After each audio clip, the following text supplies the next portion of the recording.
लहरों से डरकर नौका पार नहीं होती, कोशिश करने वालों की कभी हार नहीं होती। तो चलिए इसी मोटिवेशन के साथ आज के वीडियो शुरुआत करते हैं। आज एक छोटा सा वीडियो होगा और इसमें हमारा आज टॉपिक कंप्लीट होगा, झारखंड के प्राचीन राजवंश होगा। अब झारखंड के सामान्य ज्ञान, झारखंड के जनरल नॉलेज में ये टॉपिक पढ़ा जाता है, इम्पॉर्टेंट हो जाता है, क्योंकि झारखंड का एक अपना ही इतिहास रहा है।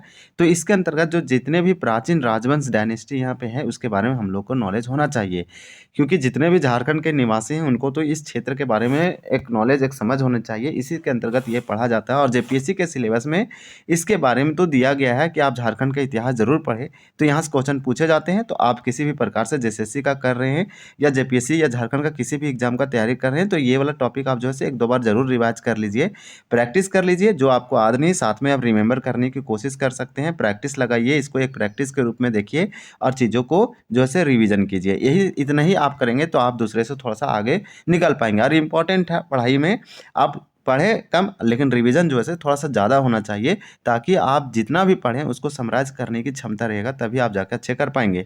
तो चलिए बिना देर किए हुए से शुरुआत करते हैं। पहला प्रश्न है, झारखंड में राज्य निर्माण की प्रक्रिया सर्वप्रथम किस जनजाति के लोगों ने शुरू किया था? ये बहुत पॉपुलर क्वेश्चन है, आपको हर बुक में मिल जाएगा। ये बुक जो है सीमांकन के द्वारा लिखा गया बहुत अच्छा बुक है, सारे एमसीक्यू है। तो बहुत जल्द मैं इस बुक को कंप्लीट कर दूंगा और इसमें ज़्यादा एक्सप्लेनेशन नहीं, बस चीज़ों को जितने भी टॉपिक हुआ सरसरी नज़र से एक बार देख लेना, जो भी पढ़े हैं वो। तो अलग अलग बुक से पढ़ेंगे तो क्वेश्चन जो है छूटेगा हम लोग का नहीं, तो किसी भी प्रकार से किसी भी एग्जाम में पूछेगा, कभी भी किसी भी साल में आपको दिक्कत नहीं होगा। बस आप चीज़ों को पढ़ते रहिए होनेस्टली, अपने जो है अनुशासन के साथ। तो झारखंड में राज्य निर्माण की प्रक्रिया जो सबसे शुरुआत में हुआ था, यानी जो जनजाति थी वो मुंडा थी। तो हमारा फर्स्ट का आंसर हम बोल सकते हैं कि हमारा जो है ए हो जाएगा।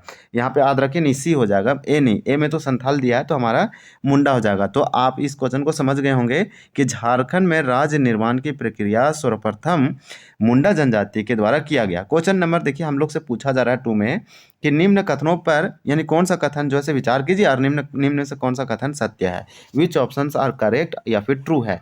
तो हमारा 2 का हो जाएगा डी, उपरोक्त सभी कथन सत्य है या करेक्ट है। रीता या रीसा, कभी कभी रीता लिखता है कभी कभी रीसा, तो ये प्राचीन है तो हम लोग को उतना भी क्लियर नहीं मालूम है, ना ही बुक लिखने वाले को, ना ही आप बोल सकते हैं इसका कोई स्रोत में ज़्यादा मेंशन था अच्छे से क्लियरली। तो रीता और ऋषा, मुंडा प्रथम जनजातीय मुंडा नेता था। तो देखिए जनजातीय मुंडा नेता कौन था? एक जनजातीय नेता था लेकिन मुंडा नेता, जिसने राज्य निर्माण की प्रक्रिया शुरू की। पहला पॉइंट एकदम करेक्ट लिख रखा है। उसने सुतिया पहान को मुंडवाओं का शासक बनाया। देखिए मुंडवाओं का शासक खुद ना बन के सुतिया पहान को, यानी उसने सुतिया पहान को मुंडवाओं का शासक बनाया। मुंडवाओं का शासक किसको बनाया गया?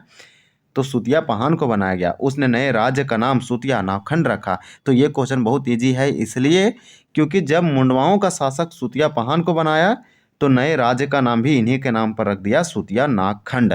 तो सुतिया पहान, मुंडवाओं का शासक और नए राज्य का नाम भी इन्हीं के नाम पर क्या नाम रखा गया? सुतिया नागखंड रखा गया। पहला में था कि रीता और ऋषा मुंडा प्रथम जनजातीय मुंडा नेता था, जिसने ऐसा जनजातीय मुंडा एक नेता था, नेता तो था लेकिन मुंडा जनजाति का था, जिसने क्या किया? राज्य निर्माण की प्रक्रिया का शुरू किया। तो इसके नाम से आपको किस जनजाति ने झारखंड राज्य की स्थापना या बोलेंगे कि निर्माण की प्रक्रिया शुरू किया? तो मुंडा। इसके यहीं से इस क्वेश्चन का आंसर ये भी हम लोग को कंप्लीट हो रहा है। तो यहाँ पे हमारा डी का डी हो जाएगा, मतलब डी हो जाएगा, इस क्वेश्चन का सारा करेक्ट है। चलिए नेक्स्ट प्रश्न देखते हैं। नेक्स्ट प्रश्न में हम लोग का क्या दिया गया है? हमारा नेक्स्ट प्रश्न है, हम एक्सप्लेनेशन नहीं कर रहे हैं, अगर हम अच्छे से आपको बता देंगे एक्सप्लेनेशन करके और बहुत समझा देंगे तो आप कभी तो भूलेंगे ही नहीं, आपको बहुत समझ में आ जाएगा, टू द पॉइंट, और हर पॉइंट समझ में आ जाएगा। लेकिन सारे समझाना पॉसिबल नहीं है क्योंकि इसमें टाइम बहुत लगता है। सुतिया के राज्य कितने गढ़ों और परगनों में विभक्त था? देखिए सुतिया का एक राज्य है, कोई भी आप समझिए, कोई भी राज्य, मान लीजिए इंडिया ही है, चाहे झारखंड का बना लेते हैं, समझिए रफली हम डायग्राम बना रहे हैं, तो इस प्रकार से झारखंड है, तो इसी प्रकार से सुतिया एक राज्य था झारखंड के जैसा ही, इसी के अंतर्गत आता था। तो किसी भी राज्य को, किसी भी राष्ट्र को, देश को क्या किया जाता है? उसको डिवाइड किया जाता है प्रशासन सुचारू रूप से चलाने के लिए। तो सुतिया को भी डिवाइड किया गया था छोटे छोटे पार्ट में, यानी कि गढ़ों में और परगनों में विभाजित किया गया था। तो वही बोला सुतिया राज्य को कितने गढ़ों और परगनों में विभक्त किया गया था। तो बहुत इजी क्वेश्चन है, 3 का सी होगा। 7 गढ़ में बांटा गया था सुतिया को और 21 परगना था, यानी कि गढ़ बड़े थे। ऐसे समझिए कि ये अभी के समय में गढ़ को प्रमंडल हम लोग बोल रहे हैं, डिवीजन, और 21 परगना परगना जो है समझिए डिस्ट्रिक्ट यानी जिला अभी के समय में, और उस समय परगना। तो यही चीज़ आपको समझना पड़ेगा कि एक बड़ा सा राज्य है जिसके अंतर्गत बड़े बड़े हमारे गढ़ हैं, 4 इसमें गढ़ हो गया, और इसके अंदर छोटे छोटे डिस्ट्रिक्ट है यानी परगना है। तो यही पूछा गया कि सुतिया राज्य कितने गढ़ों और परगनों में विभक्त थे, तो 7 गढ़ और 21 परगना। फिर हमारा क्वेश्चन है कि नागवंशी राज्य की स्थापना किसने की थी। तो नागवंशी राज्य की स्थापना किसने किया, 4 का राइट आंसर आपका बी होगा, फनी मुकुट राय। ये तो क्वेश्चन एकदम अच्छा क्वेश्चन है और जेपीएससी में तो पूछ ही रखा है, ये वाला आप तो छोड़ना ही नहीं है। ऐसे क्वेश्चन छोड़ेंगे तो फिर आपका जो है नॉलेज के लिए भी इंपॉर्टेंट हो जाती है कुछ पॉइंट, कि आपको याद रखना है नागवंशी राज्य का जो स्थापना किया था फनी मुकुट राय ने किया था। तो देखिए फनी व्यक्ति एकदम मुकुट पहना हुआ था और फनी व्यक्ति था, तो ऐसे ट्रिक से निमोनिक्स याद रख सकते हैं नागवंशी। फिर बोल रहा है नागवंशी राज्य की स्थापना किस शताब्दी में किया गया था, तो 5 का आपका राइट आंसर यहाँ पे हो जाएगा ए, प्रथम, यानी प्रथम शताब्दी में नागवंशी राज्य का स्थापना फनी मुकुट राय के द्वारा किया गया। पहला हमारा नेक्स्ट क्वेश्चन है कि प्रथम नागवंशी राजा कौन था। तो प्रथम नागवंशी राजा कौन होगा, आप जरा सोचिए, वही होगा जिसका स्थापना किया। तो प्रथम नागवंशी राजा फनी मुकुट राय था। फनी मुकुट राय के राज्य के कितने परगने थे। देखिए परगने का मतलब समझिए डिस्ट्रिक्ट, उस समय की हम बात कर रहे हैं। परगना परगना छोटे लेवल के थे, गढ़ इससे बड़े होते थे। तो फनी मुकुट राज्य जो राय है, फनी मुकुट राय है, इसके जो राज्य था, इसके स्टेट में परगना कितना था। तो 7 का राइट आंसर सी होगा 66। देखिए फनी मुकुट राय ने किसे अपनी राजधानी बनाया, तो 8 का हमारा हो जाएगा ए सुतियांबे। आपको ये क्वेश्चन जो है याद होना चाहिए हमेशा परमानेंट। जो लोग भी जेपीएससी क्लियर कर रहे हैं, निकाल रहे हैं, और बहुत लोग अभी ऐसे हैं कि ये सब क्वेश्चन तो उनको एकदम आप कहीं से भी पूछ दीजिए, किसी भी प्रकार से आप बता देंगे, वो झारखंड इतने पढ़ रखे हैं इतने अच्छे से। तो फनी मुकुट राय ने किसे अपनी राजधानी बनाया, तो सुतियांबे को बनाया। एक बार आपको जो है ये सब याद रखना है कि फनी मुकुट राय, देखिए फनी मुकुट राय जो थे वो एक राजा बने। नागवंशी नागवंशी जो है शासन, यहाँ पे हमारा क्वेश्चन देखेंगे तो आपको समझ में आ जाएगा कि यहाँ सबसे पहले पूछा गया कि नागवंशी राज्य की स्थापना किसने किया, फनी मुकुट राय ने।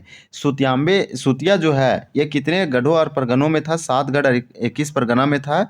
यही पूछा गया कि नागवंशी राज्य की स्थापना प्रथम शताब्दी में फनी मुकुट राय के द्वारा किया गया, और ये जब व्यक्ति किया तो राजा भी यही बना, तो प्रथम यही हो गया।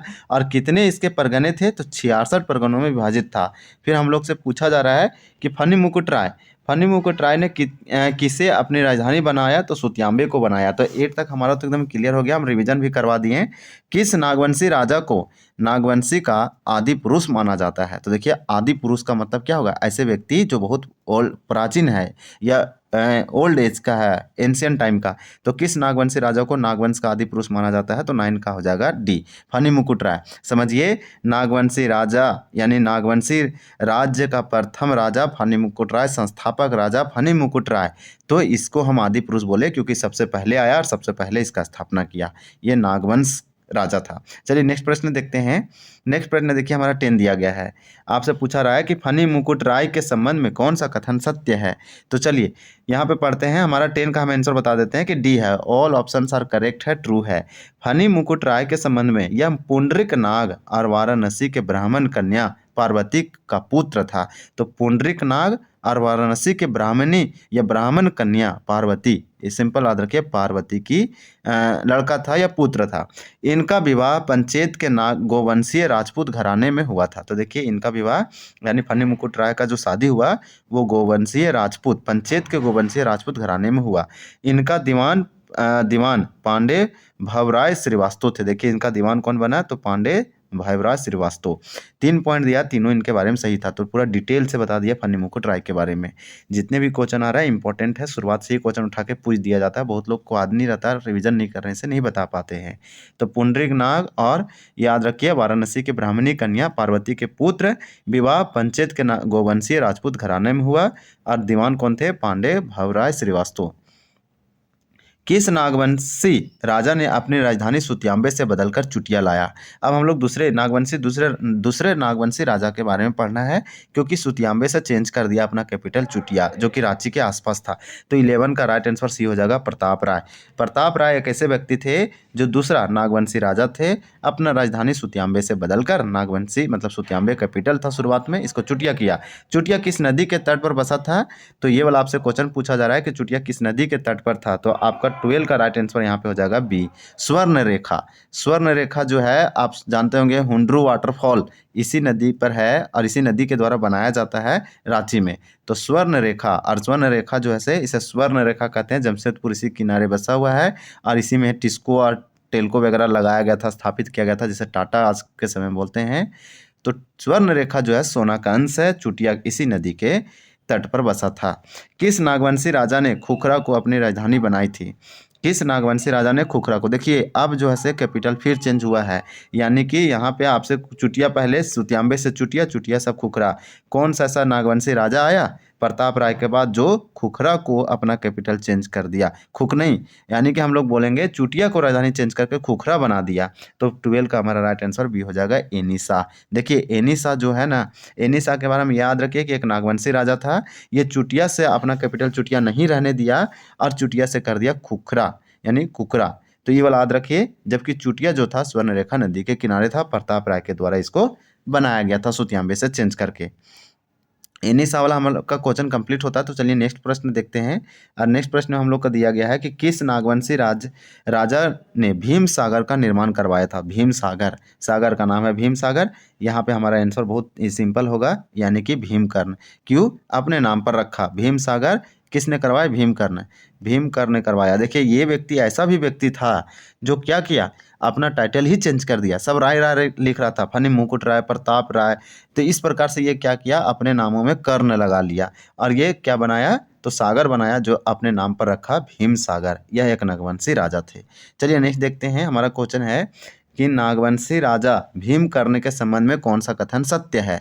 तो कौन सा कथन सत्य है, तो पढ़ते हैं भीमकर्ण के बारे में। ये कौन है? नागवंशी राजा है।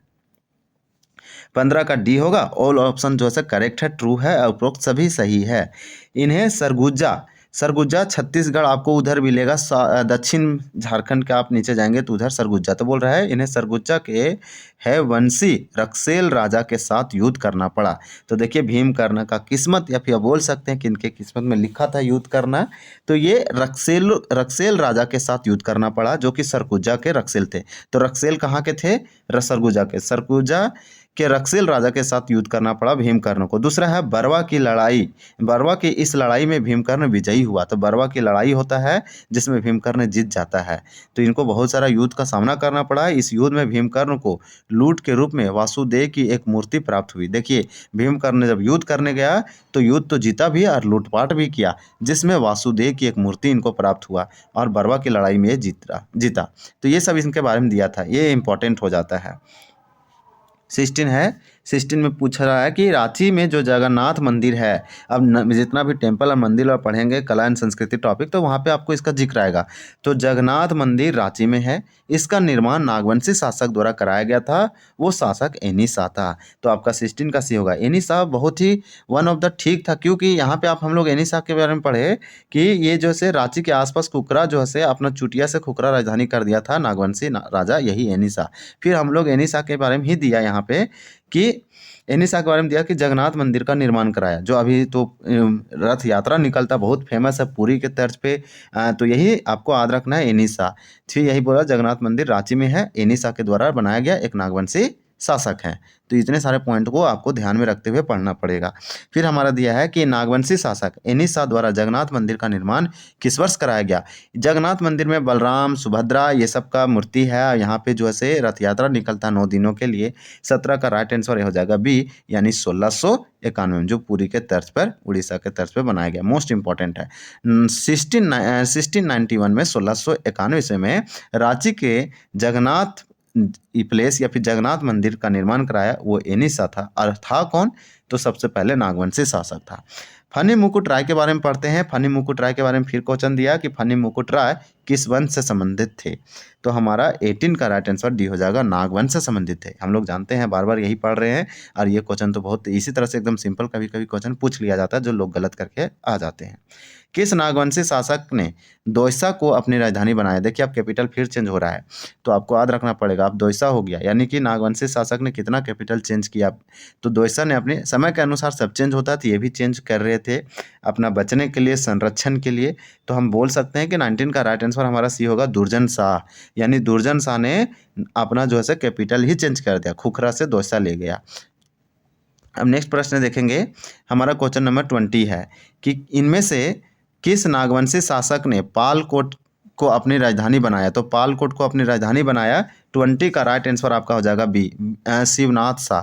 शिवनाथ शाह ने पालकोट को राजधानी बनाया। और शिवनाथ सिंह जो थे नागवंशी शासक थे, और ये जो है अपना कैपिटल चेंज कर दिया। तो यहाँ पे पालकोट, इससे पहले हम लोग क्या पढ़े अभी, तो जस्ट हम लोग पढ़े कि दोयसा। तो दोयसा जो है आपको याद रखना है कि नागवंशी शासक कौन थे, दुर्जन शाह। दुर्जन शाह का कैपिटल दोयसा था, ये अपना राजधानी बनाया। फिर दूसरा नागवंशी राजा बनता है, उसका नाम क्या है, तो उसका शिवनाथ शाह है। 20 का हमारा आंसर यहाँ पे बी है, शिवनाथ शाह। ये भी नागवंशी है जो इसका अपना कैपिटल चेंज कर दिया, दोयसा से पालकोट ले गया, जो कि गुमला साइड पड़ता है या पलामू साइड। ये वाला आपको जो है पढ़ना है, पालकोट की गुफा। किस शासक के समय नागवंश की राजधानी रातूगढ़ थी। तो देखिए किस शासक के समय नागवंश की राजधानी, तो कौन नागवंश शासक है जो अपना कैपिटल रातूगढ़ बनाया था। 21 का आंसर हो जाएगा ए, जगन्नाथ सहदेव। चलिए हमारा नेक्स्ट क्वेश्चन है कि नागवंशी राजाओं की राजधानी का सही क्रम क्या है। चलिए आ गया, सबसे पहले सुतियांबे आएगा, फनी मुकुट राय, फिर प्रताप कर्ण, चुटिया। तो सुतियांबे चुटिया यहाँ पे मिल रहा है खुखरा, दोयसा, पालकोट, रातूगढ़। तो ये इतना याद रखिए, 1 2 3 4 5 6। तो इतना अगर याद रखते हैं तो ये बहुत ही इंपॉर्टेंट है, ये वाला पूछा जा सकता है रेंज में। तो सुतियांबे बना, फनी मुकुट राय, चुटिया, फिर खुखरा, दोयसा, पालकोट और रातूगढ़। तो हम लोग सभी देख लिए हैं, इसको आप याद रख सकते हैं निमोनिक ट्रिक से, बहुत ईजी है। इसको बार बार रिवीजन करने से सही भी याद हो जाता है।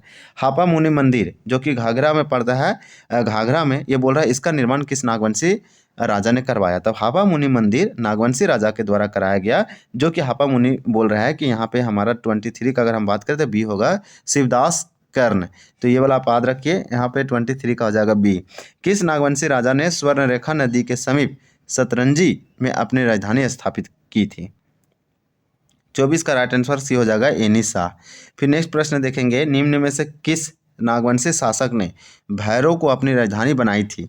तो भैरव को अपनी राजधानी बनाया, वो शासक कौन थे, तो जगन्नाथ सहदेव थे। चलिए नेक्स्ट देखते हैं, क्वेश्चन नंबर हमारा दिया 26 कि निम्न से किस नागवंशी राजा के शासनकाल में जमींदार उन्मूलन हुआ, यानी कि जमींदारी उन्मूलन हुआ। कौन से नागवंशी राजा थे, या फिर कौन से नागवंशी राजा के शासनकाल में जमींदारी उन्मूलन हुआ। तो 26 का डी हो जाएगा, चिंतामणि शरणनाथ सहदेव। तो इस प्रकार से ये है। फिर दिया है, नागवंशी राजा ने सर्वप्रथम नवरत्न नामक 5 मंजिला भवन का निर्माण कहाँ करवाया। तो नवरत्न नामक एक 5 मंजिला भवन था, इसका निर्माण नागवंशी राजा ने कहाँ करवाया। तो इस प्रकार से हम बोल सकते हैं कि 27 का सी हो जाएगा, दोयसा में करवाया। ये बहुत ही इंपॉर्टेंट है दोयसा वाला, ये पूछा जाता है, बार बार याद रखिए। नागवंशी परिवार का मुख्यालय दोयसा स्थानांतरित हुआ। तो नागवंशी परिवार का मुख्यालय पूरा दोयसा चला गया, ट्रांसफर चला गया। तो इस प्रकार से 28 का हो जाएगा सी, दोयसा में युद्ध में पराजित हुए। फिर बोल रहा है कि दोयसा, देखिए आपसे क्या पूछ रहा है कि दोयसा में किस नागवंशी राजा ने नवरत्नगढ़ या राजप्रसाद का, यानी कि किला नवरत्नगढ़ का किला जो है निर्माण कराया। कौन सा नागवंशी राजा थे। 29 का हमारा राइट आंसर यहाँ पे हो जाएगा ए, दुर्जन साल। तो ये याद रखिए, देखिए दुर्जन साल ने नवरत्नगढ़ का किला बनवाया, एक नागवंशी राजा थे। क्वेश्चन नंबर हमारा 30 है कि पलामू में शुरू में किस राजवंश का अधिपत्य था। तो पलामू में प्रारंभ में किस राजवंश का अधिपत्य था। तो 30 का हो जाएगा आपका बी, रक्सेल वंश। रक्सेल वंश के लोग स्वयं को क्या कहते थे, ये दूसरा वंश आ गया। अब तक हम लोग नागवंशी चल रहे थे, अब रक्सेल वंश पढ़ेंगे। इसका जो है पलामू में स्थापित हुआ था, याद रखिए। फिर रक्सेल वंश के लोग स्वयं को क्या कहते थे। 31 का हो जाएगा सी, राजपूत। रक्सेल वंश स्वयं को क्या कहते थे, तो राजपूत कहते थे। ये जो है रक्सेल वंश पलामू में जो है इसका शुरुआत में अधिपत्य था, प्रभुत्व था। रक्सेल वंश के लोग किसके द्वारा अपदस्थ किए गए। तो देखिए रक्सेल वंश को कौन हटाया, अपदस्थ किसने किया। रक्सेल वंश के लोग किसके द्वारा अभ्यस्त किए गए थे? तो हमारा 32 का राइट आंसर यहाँ पे ए हो जाएगा, चेरो। चेरो देखिए, चेरो आते हैं, रक्सेल को हटाते हैं, अभ्यस्त कर देते हैं। पलामू में चेरो वंश की स्थापना किसके द्वारा की गई? तो चेरो में यानी पलामू में चेरो वंश की स्थापना जो करवाया गया, स्टेबलाइजमेंट, वो कौन थे? कौन चेरो वंश के राजा थे? तो 33 का हो जाएगा डी, यानी भगवत राय। ये वाला क्वेश्चन पूछा गया जेपीएससी में, ये वाला याद रखिए। ये हमारा भगवत यानी भागवत जो राय हैं, ये एक चेरो वंश के राजा थे, शासक थे। ये क्या किए? ये जो है से रक्सेल वंश के अंतिम राजा को हराए और पलामू में जो रक्सेल वंश राज करता था, इसको हटा के चेरो वंश बैठ गया और चेरो वंश का स्थापना होता है। इस प्रकार से आपको कुछ कुछ ऐसी तरह से आपको याद रखने के लिए बनाना पड़ेगा। सिंहभूम के सिंह वंश की पहली शाखा के संस्थापक, तो सिंहभूम में सिंह वंश, पलामू में कौन कौन? रक्सेल वंश और चेरो वंश। इस प्रकार से बोल रहा है सिंहभूम में सिंह वंश आया। सिंहभूम इसीलिए नाम पड़ा। अभी हम लोग इसको बोलते हैं ना पूर्वी सिंहभूम, पश्चिमी सिंहभूम, तो यहाँ सिंह वंश राज करता था, राजा डायनेस्टी वंश था। तो सिंहभूम में सिंह वंश की पहली शाखा के संस्थापक थे। तो 34 का हमारा हो जाएगा सी, काशीनाथ सिंह। सिंहभूम के सिंह वंश की दूसरी शाखा के संस्थापक कौन थे? तो 35 का हो जाएगा बी, दर्प नारायण सिंह। देखिए, दूसरी शाखा पूछे कि सिंहभूम में सिंह वंश की दूसरी शाखा के संस्थापक कौन थे? तो दर्प नारायण सिंह थे। पहला पूछा जाए आपसे कि पहली शाखा के संस्थापक स्टेबलाइजमेंट किनके द्वारा कराया गया? तो काशीनाथ। तो काशीनाथ पहले, फिर दर्प नारायण दूसरे। ये भी ट्रिक से याद रखा जा सकता है। किसे पोरहाट के सिंह राजाओं की भूमि कहा गया? पोरहाट के सिंह राजाओं की भूमि कहा गया, तो हमारा 36 का राइट आंसर हो जाएगा ए, यानी सिंहभूम। मानभूम के मान राजा राजवंश के संबंध में कौन सा कथन सत्य है? तो चलिए देखते हैं, यहाँ पे स्टेटमेंट वाइज दिया गया है। स्टेटमेंट वाइज सॉल्व करने से और भी आपका जो है माइंड शार्प होगा। 37 का राइट आंसर डी होगा। ऑल ऑप्शंस ट्रू है, करेक्ट है। इनका राज्य देखिए, मानभूम के मानवंश, मानभूम में कौन सा वंश? मानवंश। सिंहभूम में सिंह वंश। इस तरह से याद रखिए कि मानभूम में मान राजवंश के बारे में सत्य कथन क्या है? तो हमारा सारा का सारा कथन सत्य है। पहला है, इनका राज्य हजारीबाग और मानभूम में विस्तृत था, यानी मानभूम में मानवंश जो है ये हजारीबाग तक फैला हुआ था। और मानभूम गोविंदपुर यानी धनबाद में कवि गंगाधर द्वारा रचित शिलालेख में इसका उल्लेख है। हजारीबाग के दूध पानी नामक स्थान से प्राप्त गुफा शिलालेख में इनका उल्लेख है। बहुत अच्छा दिया, सारे सारे के प्राचीन है, स्रोत है, ये इंपॉर्टेंट है। फिर हमारा है कि रामगढ़ के बारे में पूछा जा रहा है। आपसे क्या पूछा जा रहा है कि रामगढ़ राज्य का स्थापना कब और किसने किया? दो क्वेश्चन है। रामगढ़ राज्य का स्थापना कब हुआ? तो यहाँ से आपको ऑप्शन से पता चल रहा होगा कि इसका स्थापना कब किया गया है। तो 38 का हमारा राइट आंसर होगा 1368 ईस्वी। 1368 में रामगढ़ राज्य का स्थापना किया गया और बागदे सिंह के द्वारा किया गया। बहुत अच्छा क्वेश्चन था। हालांकि आप और भी याद रखें, तेज, हेमंत सिंह, ये सब के सब रामगढ़ राज्य के राजा या शासक या रूलर थे, लेकिन ये किया गया किसके द्वारा? बागदे सिंह के द्वारा किया गया। चलिए नेक्स्ट प्रश्न देखते हैं। हमारा 39 है कि रामगढ़ राज्य के संबंध में कौन सा कथन असत्य है, मतलब गलत है? तो डी होगा कि नागवंशी राजा फनी मुकुट राय की हत्या बागदे सिंह ने की थी। ये तो गलत ही लिख रखा है, ये पूरा का पूरा गलत है। क्योंकि फनी मुकुट राय जब थे, राज करते थे, बहुत पहले थे, उस समय बागदे सिंह का जन्म भी नहीं हुआ होगा। तो इस प्रकार से आपको थोड़ा मोड़ा याद रखना पड़ेगा, ये गलत लिख रखा है, यानी कि हमारा ये सब सही है। चलिए पढ़ लेते हैं कि रामगढ़ राज्य की स्थापना बागदे सिंह ने अपनी भाई सिंहदेव के साथ मिलकर की थी। तो बागदे सिंह जो है से रामगढ़ राज्य का स्थापना किया, लेकिन बागदे सिंह का सहयोग इसका भाई खुद सिंहदेव ने किया था। दोनों मिलकर किए थे। इन्होंने सिसिया को अपनी पहली राजधानी बनाया। तो पहला राजधानी, फर्स्ट कैपिटल इंपॉर्टेंट हो जाता है। ये पूछा नहीं गया है, लेकिन पूछा जा सकता है। हालांकि ये पूछा गया होगा, लेकिन जहाँ तक अभी आउट है हमसे, तो हम नहीं जान पाए हैं, लेकिन ये पूछा गया होगा, पूछा जाएगा जब किसी में। बागदे सिंह और सिंहदेव प्रारंभ में नागवंशी राजा के सेवा में थे। तो देखिए, बागदे सिंह और सिंहदेव प्रारंभ में नागवंशी राजा के सेवा में थे। तो आपको ये याद रखना है कि बागदे और सिंह दोनों भाई थे, दोनों मिलके क्या क्या स्थापना की है रामगढ़ राज्य का 1368 ईस्वी में। तो ये वाला याद रखिए, 1368 यहाँ पे हमारा दिया था। देखिए, फिर आपको ये बताते हैं कि यहाँ बताया गया, यहाँ हम लोग को बताया जा रहा है कि ये नागवंशी राजा के सेवा में थे। ये वाला गलत हो जाएगा। चलिए नेक्स्ट प्रश्न देख लेते हैं। रामगढ़ राज्य के किस राजा ने अपनी राजधानी उर्दा से हटाकर बादम में स्थापित किया? तो बादम याद रखिए कि अपना कैपिटल जो है रामगढ़ राज्य के किस राजा ने अपनी राजधानी बादम स्थापित किया उर्दा से हटाकर?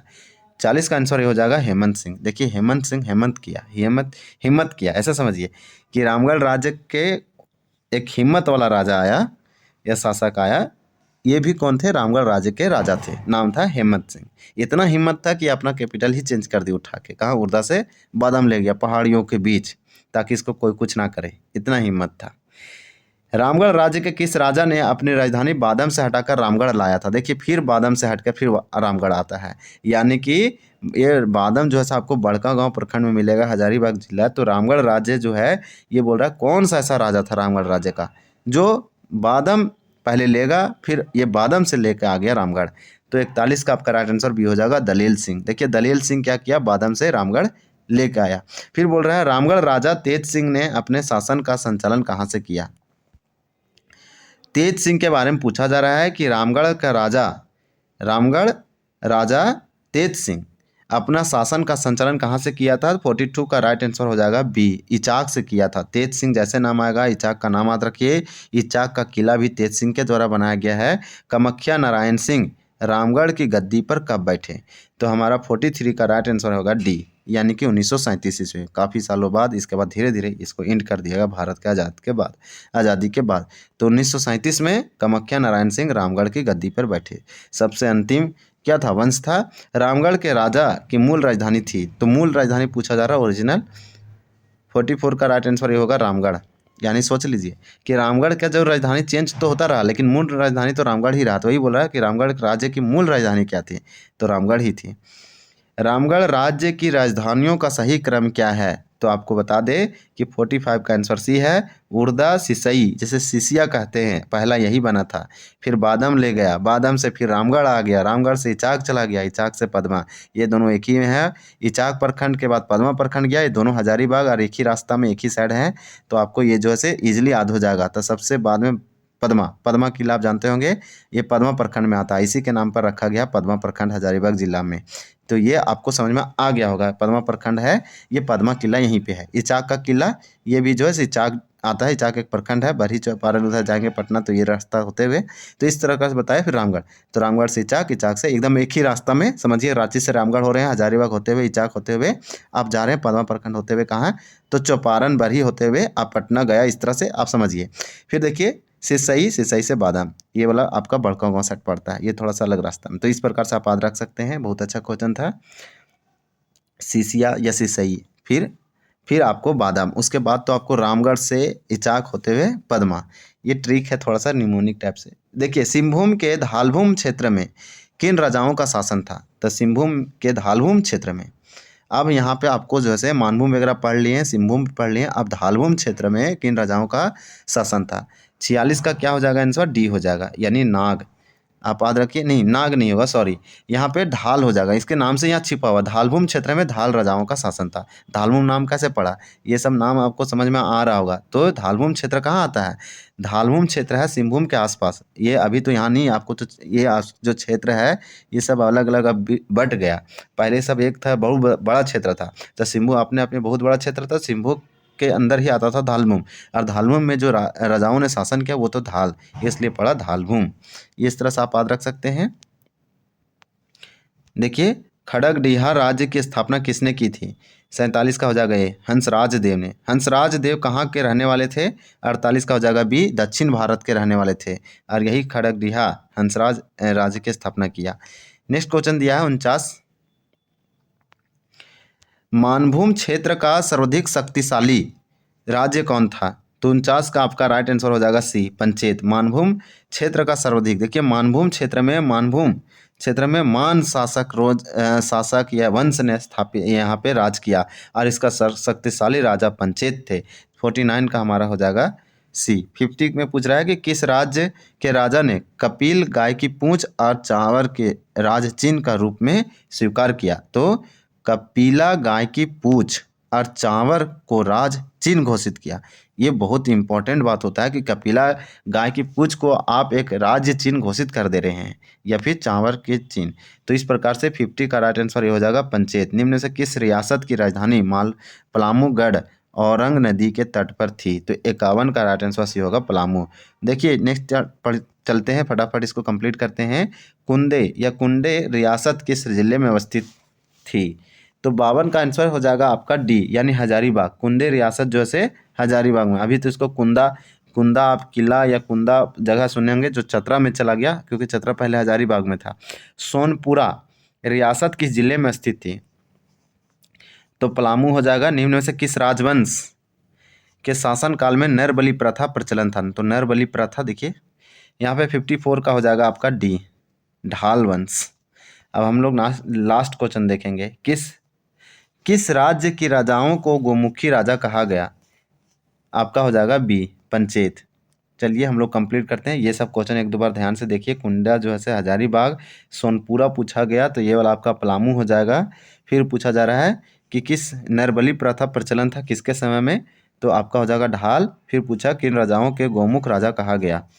तो आपका हो जाएगा पंचेत। तो इस प्रकार से इसको याद रखिए। हम तो बोले कि छोटा वीडियो बनाएंगे, लेकिन इसको पढ़ते और समझाते ही और थोड़ा थोड़ा इसको कंप्लीट करने में टाइम लग गया। तो चलिए मिलते हैं अगले वीडियो में अगले टॉपिक के साथ। तब तक के लिए धन्यवाद। जय हिंद।